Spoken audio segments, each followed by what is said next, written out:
Hello guys, in this lecture we are going to discuss what is computer and basic definition, and then we will move on the generation of the computer. What is computer? Computer is a basically electronic device.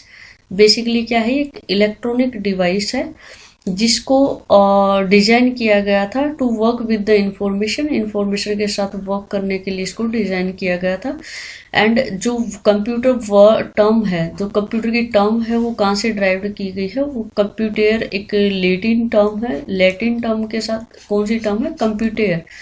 Computer का मतलब क्या है? Calculation. Basically जो computer है computer term को एक Latin की computer term से डिराइव किया गया है, जिसका मतलब होता है कैलकुलेशन करना।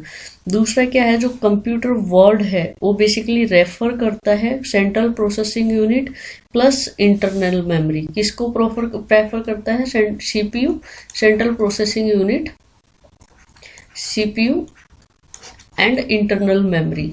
बेसिकली क्या होता है, अगर दूसरी इन अदर वर्ड अगर हम इसको समझने की कोशिश करें, बेसिकली क्या होता है computer is a electronic device which take input and process the input एंड क्या करता है? Process the input, then it gives the output,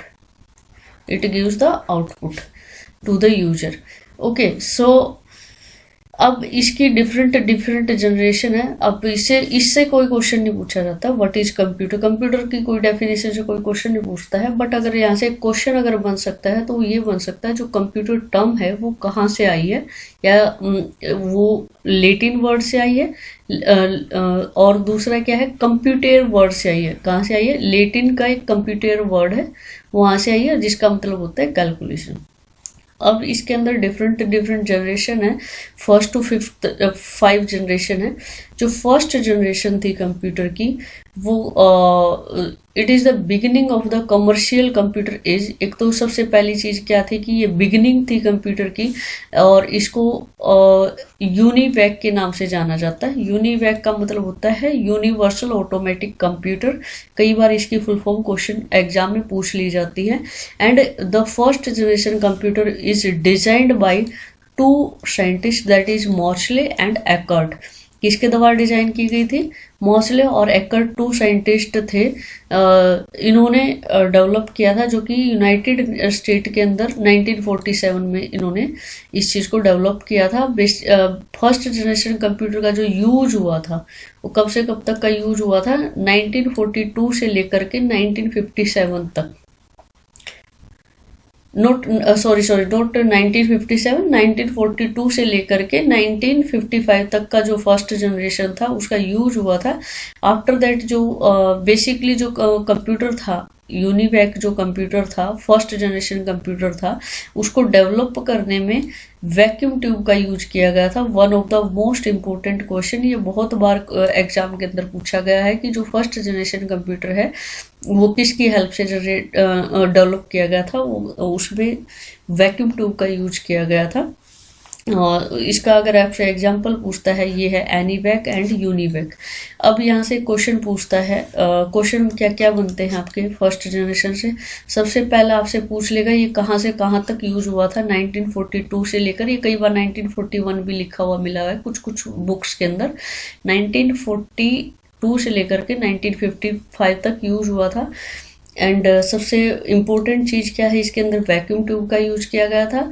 and कई बार साइंटिस्ट के नाम भी पूछ लेता है। मॉर्सले एंड एकर्ट ने इसको डेवलप किया था। इसकी एडवांटेज क्या थी कि जो वैक्यूम ट्यूब का इसके अंदर यूज किया गया था, वैक्यूम उस टाइम पे सिर्फ वैक्यूम ट्यूब ही एक इलेक्ट्रॉनिक कंपोनेंट अवेलेबल होता था। और वैक्यूम ट्यूब की वजह से एक टेक्नोलॉजी आपकी डेवलप हुई है, टेक्नोलॉजी या डिजिटल इलेक्ट्रॉनिक कंप्यूटर आपका पॉसिबल हुआ। दूसरा क्या है कि इससे हम कैलकुलेशन भी कर सकते हैं, मिली सेकेंड के अंदर कैलकुलेशन कर सकता था ये। एंड इसकी एडवांटेज कम थी, लेकिन इसकी डिसएडवांटेज बहुत सारी थी। एक तो ये बहुत सारा स्पेस ले लेता था, साइज में बहुत बड़ा था, जैसे पूरा रूम ही ऑक्यूपाई कर रखा है इन्होंने। दूसरा क्या है कि जो एनर्जी थी वो भी बहुत ज़्यादा लगती थी। तीसरी क्या थी कि भी जो वैक्यूम ट्यूब यूज हुई थी वो 1000 of vacuum tube use use हुई थी, बहुत ज़्यादा वैक्यूम ट्यूब का यूज किया गया था। और सबसे बड़ी चीज़ क्या है, रिलायबल भी नहीं था इतना, और इसमें कूलिंग की भी रिक्वायरमेंट पड़ती थी, एंड कांस्टेंट मेंटेनेंस, लगातार मेंटेनेंस की भी ज़रूरत पड़ती थी। पोर्टेबल भी नहीं था, क्योंकि अगर एक रूम में आपने रख दिया तो दूसरे रूम में शिफ्ट करना is a very difficult task.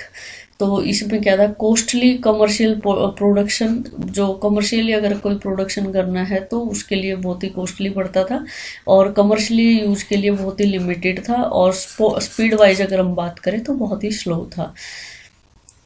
Okay, next है second generation computer. Second generation computer क्या था कि सेकंड जनरेशन के अंदर एक तो 1955 से 1964 के अंदर यूज हुआ था, और इसमें क्या था कि ट्रांजिस्टर यूज किए गए थे। सेकंड जनरेशन कंप्यूटर को करने के लिए क्या था, यहाँ पे वैक्यूम ट्यूब की जगह क्या आ गए थे, ट्रांजिस्टर आ गए थे। ठीक है, इसमें जो साइंटिस्ट थे, the scientist at Bell laboratory develop transistor in 1947।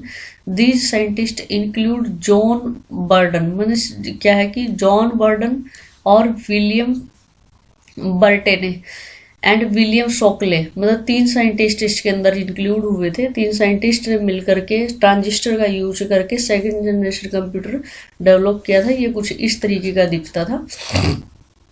Next क्या था, the size of computer was decrease, मतलब अगर हम बात करें फर्स्ट जनरेशन के कंपैरिजन में, तो यहाँ पे जो सेकंड जनरेशन का जो कंप्यूटर था उसमें जो साइज है वो रिड्यूस हो गया था, क्योंकि इसमें वैक्यूम ट्यूब की जगह क्या यूज कर दिया था, ट्रांजिस्टर यूज कर दिया था। मीन्स आप ये कह रहे हो कि मीन्स क्या है, सेकेंड जनरेशन के अंदर जो वैक्यूम ट्यूब थी वो कम्प्लीटली रिप्लेस कर दी थी। ओके, सो आपसे कई बार एग्जाम्पल पूछ लेता है IBM जो सेकेंड जनरेशन कंप्यूटर है उसका एग्जाम्पल क्या क्या है, IBM 7094 series, IBM 1400 series and CDC 164 etcetera. अब इसके एडवांटेज क्या थी, as compared to first generation ये स्मॉलर था साइज में। सेकेंड जनरेशन अगर फर्स्ट जनरेशन के कंपैरिजन में देखें तो रिलायबल भी ज़्यादा था। इसमें जैसे उसमें एनर्जी ज़्यादा यूज होती थी, इसमें एनर्जी कम यूज होने लगी, और जैसे उसमें ज़्यादा हीटिंग होती थी इसमें हीटिंग भी कम होने लगी। एंड ये पेरिफेरल डिवाइसेस का या कि tape drive, magnetic disk, printer वगैरह यूज करने लग गए थे इसमें।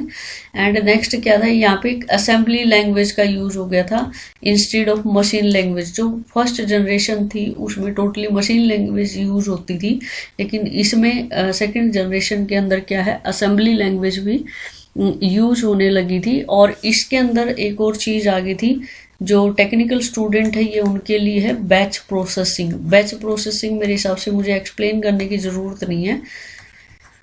और बैच प्रोसेसिंग का वैसे मतलब ये होता है कि भाई बहुत सारी प्रोसेस, एक ग्रुप ऑफ प्रोसेस आपकी एक साथ ग्रुप वाइज जो सिमिलर प्रोसेस होती थी उनको एक ग्रुप में आप डिवाइड कर देते थे। मीन्स टास्क जो थे, टास्क को आप ग्रुपिज्म कर देते थे। जो सिमिलर काइंड की जॉब थी उनको एक ग्रुप दे देते थे, जो दूसरी सिमिलर थी उनको एक दे देते थे, तीसरी को आप थर्ड ग्रुप डिवाइड कर देते थे। एंड इसमें एक और चीज आ गया था आपकी मल्टी प्रोग्रामिंग, जो ऑपरेटिंग सिस्टम है वो भी इसके अंदर आ गया था। एंड आपका जो इसमें जो प्रोग्रामिंग लैंग्वेज जो ये बोल रहे हैं असेंबली लैंग्वेज, इसमें जो फोर्टन थी आपकी, फोर्ट्रन भी इसमें आ गई थी, फोर्ट्रन भी आपकी इसमें आ गई थी, दूसरी कॉबल भी इसमें आ गई थी। ये 2 प्रोग्रामिंग लैंग्वेज सेकंड जनरेशन के अंदर आ चुकी थी। ओके, सो ये आपको ध्यान रखना है। मल्टी प्रोग्रामिंग ऑपरेटिंग सिस्टम का कॉन्सेप्ट भी यहीं पे आया था। मल्टी प्रोग्रामिंग ऑपरेटिंग सिस्टम का मतलब क्या है कि बहुत सारी प्रोसेस एक साथ रन कर सकती हैं। दूसरा ये बैच ऑपरेटिंग सिस्टम में क्या था कि भाई एक प्रोसेस एक ही टाइम एग्जीक्यूट करती थी। फोर्टन और कॉबल असेंबली लैंग्वेज भी इसी में आ गई थी। यहाँ पे जो फर्स्ट जनरेशन था उसमें मशीन लैंग्वेज यूज होती थी। ओके, और यहाँ से अगर क्वेश्चन पूछता है तो यहाँ से क्वेश्चन ये पूछता है कि सेकंड जनरेशन के अंदर क्या यूज होता है, सेकंड जनरेशन के अंदर जो यूज होता है वो ट्रांजिस्टर यूज होते हैं। ये बहुत बार आपसे क्वेश्चन पूछा हुआ है। ओके, सो इसमें पोर्टेबिलिटी भी पॉसिबल हो गई थी, फर्स्ट जनरेशन में पोर्टेबिलिटी नहीं थी, और इसमें स्पीड भी आपकी इम्प्रूव हो गई थी। लेकिन इसमें डिसएडवांटेज क्या थी, इसमें स्टिल कूलिंग की अभी भी प्रॉब्लम थी, कूलिंग अभी भी करनी पड़ती थी, एंड कांस्टेंट मेंटेनेंस में इसकी भी करनी पड़ती थी। कमर्शियल प्रोडक्ट जो है प्रोडक्शन अभी भी डिफ़िकल्ट था, लेकिन ये सिर्फ स्पेसिफिक पर्पज़ के लिए यूज होता था। कॉस्टली, नॉट वर्सेटाइल नहीं था, और पंच कार्ड इसके अंदर यूज किए जाते थे इनपुट के लिए। ये कई बार क्वेश्चन पूछ लेता है कि इनपुट जो पंच कार्ड है वो क्या है, इनपुट डिवाइस है कि आउटपुट डिवाइस है। ये एक इनपुट डिवाइस है। नेक्स्ट आपका third generation computer we will discuss in the next lecture. Hope you will understand. Thank you so much.